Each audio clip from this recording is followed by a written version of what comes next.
Welcome back. I'm Uday Pratap Singh. You're joining us on NewsX. Civilians are celebrating at Umayyad Square in the capital of Syria, Damascus. They're celebrating the end of the 24-year rule of Syria's President Bashar al-Assad.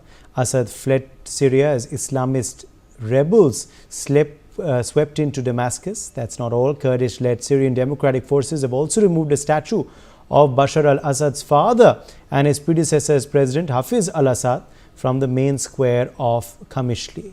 Joining us at this point is Ambassador Bashwati Mukherjee, former diplomat. Ambassador Mukherjee, what do you make of these visuals coming in from Damascus, celebrations erupting at Umayyad Square there? Meanwhile, a statue of Bashar al-Assad's father reportedly also has been brought down. All I can say is that the reports that I'm also getting is that there has been a breakdown of law and order in many parts of Damascus. There are buildings that are being looted. The security forces, many of them have just melted into the crowd, as happens in revolutions. And Syria is not a monolithic Sunni Islam country. The tribe that Bashar al-Assad came from is very strong in one part of the country. The Kurds are very strong in another part of the country. So these celebrations in Damascus may be short-lived, because there are also reports coming in that the Russians have flown in huge fighter planes into the base that they have in Syria. And there are also disturbing reports coming in that there could ultimately be some kind of informal trifurcation of Syria into different zones of influence.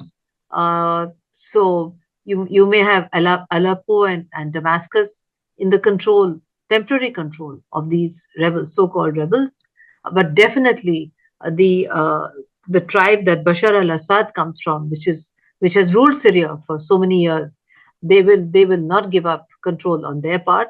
And the Kurds want to carve out an independent Kurdistan, which the Turkish-based rebels will not allow, and that will immediately bring the Kurds into conflict with those who are now dancing in Damascus. So, as a seasoned diplomat, Uday, I would say that perhaps this dancing is very short-lived. Syria is going to go through a huge amount of instability and crisis.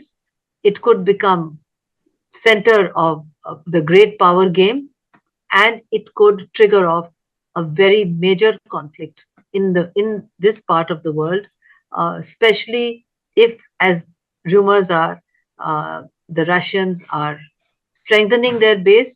They have actually two bases in Syria, so it's not going to be such a simple walk through as some people are claiming. It is easy to walk in. It is difficult to hold on to territory. So we have to watch and wait and see what happens. Some more details coming in this hour. Bashar al-Assad's